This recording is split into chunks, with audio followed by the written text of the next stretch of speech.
Hi everyone, and welcome to Rouse's podcast series IPIQ. These podcasts aim to provide updates and insights about IP laws and practice across the Rouse network. Following the last IPIQ on bad faith filings in China, we'll now look into litigating these types of trademark infringements. Today I'm joined by Xu Yi in Shanghai, who will take us through some of the more commonly asked questions regarding the new amendments. Welcome, Xu Yi. Thanks for having me. An important amendment has been around the increase in damages for trademark infringement. So taking a step back, can you let me know what's the current process of trademark infringement litigation in China, and how long can brand owners expect this to take? After filing the case, the court would averagely organize 1 to 2 rounds of court hearing before issuing a judgment. Normally, it would take around 6 to 12 months to receive a first instance judgment, and 4 to 6 months for the appeal process. For some complicated cases or cases involving foreign parties, the process might be longer. Jurisdiction is also an important factor on this point. For some busy courts, such as Beijing, Shanghai, and the Guangzhou IP Court, cases move relatively slower. And what kind of materials need to be prepared before filing the trademark infringement litigation? Identification documents of both parties, the bill of complaint, and the evidence is basic materials to file a case. Trademark infringement case usually requires 3 types of evidence. One is the IP right ownership evidence, the infringement evidence, and the compensation evidence. Now, many methods are used to calculate the compensation amount of a trademark infringement. What's the most commonly used method? There are mainly 4 kinds of methods to calculate the compensation with different priorities. The first one is the plaintiff's actual loss caused by the infringement. Second, the defendant's actual profits from the infringement. Third, the license fee of the mark. And last, if the compensation amount cannot be calculated through these 3 methods, the court has the right to decide a reasonable amount on the comprehensive consideration over a series of factors, such as the fame of the mark, the scale of the infringement, the bad faith of the defendant. This is called statutory compensation.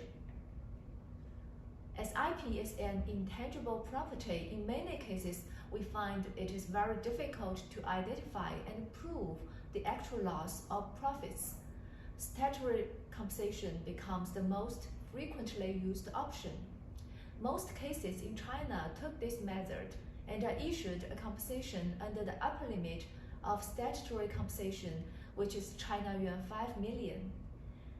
And in recent years, China is encouraging both parties to submit various kinds of compensation evidence to prove the actual loss as accurately as possible and try to increase the applying frequency of the other 3 methods.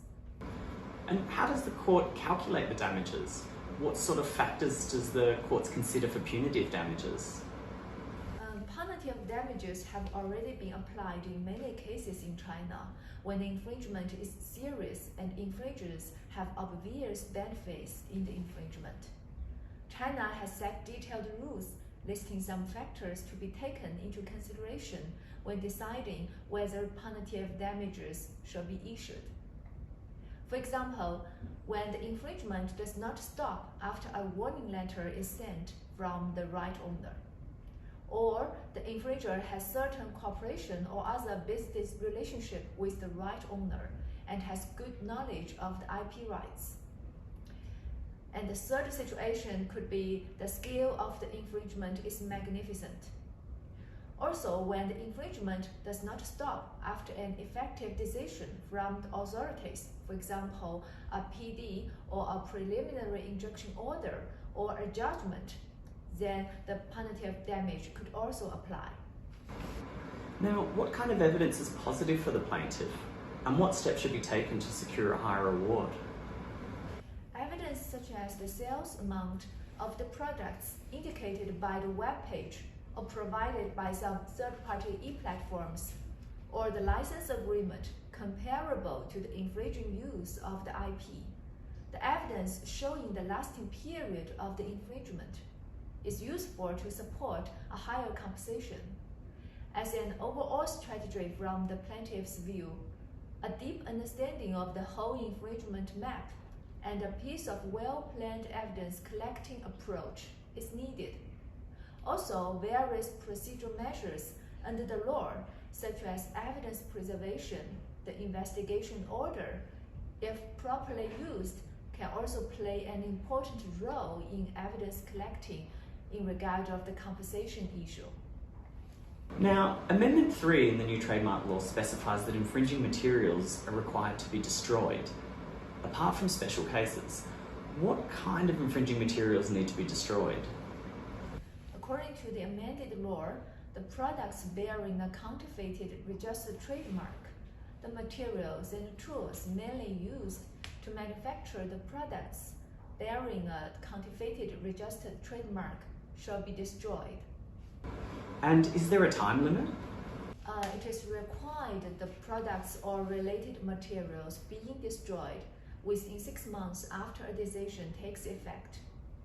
For things that cannot be preserved for a long time, such as fresh food, it is allowed to take photos and keep several samples as evidence preservation and destroy the rest before a final decision is worked out under the approval of authorities.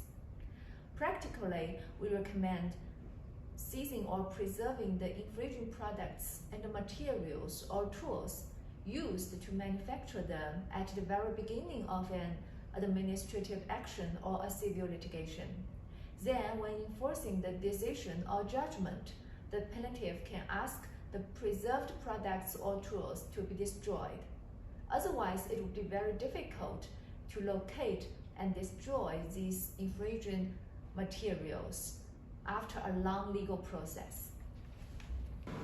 The second use of infringing materials could bring all sorts of problems.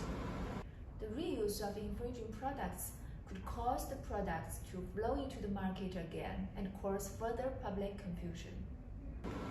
Have you seen any good examples of this?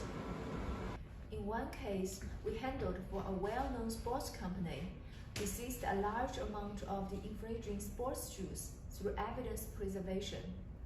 But as the civil procedure has lasted for years, the court asked if we agreed to donate these infringing shoes to the countryside cities to some poor people. After an internal discussion with the client, we declined the request of the court because we were quite concerned that the shoes might flow back to the market and cause further confusion. Amendment 4 pertains to the further supervision of illegal acts by trademark agencies. We understand that in some cases, the trademark agencies themselves have carried out illegal acts. How can these be proved? According to the amendment, the trademark agencies can only apply for trademark registration on behalf of its client. The application submitted in the name of an agency will be refused. In practice, some agencies have changed their business scope by removing trademark application business out of their business scope and hope that the registration can therefore be approved after such change. But the court ruled that such application should maintain rejected as long as at the time point of application, the company's business scope includes trademark application. And what types of punishment can agencies like this expect to receive if they are found to be assisting trademark infringers? The agency would be subject to administrative punishment, including a warning and a fine ranging from RMB 10,000 to RMB 100,000. And the person in charge or other accountable person shall also be subject to a warning and a fine ranging from RMB 5,000 to RMB 50,000. Where the case constitutes a criminal offense, it is possible to pursue criminal liability under the law. So we can see that China has strengthened its action against bad faith registration through more strict control on the agency level. Thanks, Xu Yi, and thanks for joining us today. To those watching, thanks again for joining Rouse's IPIQ, and we hope to see you on the next one.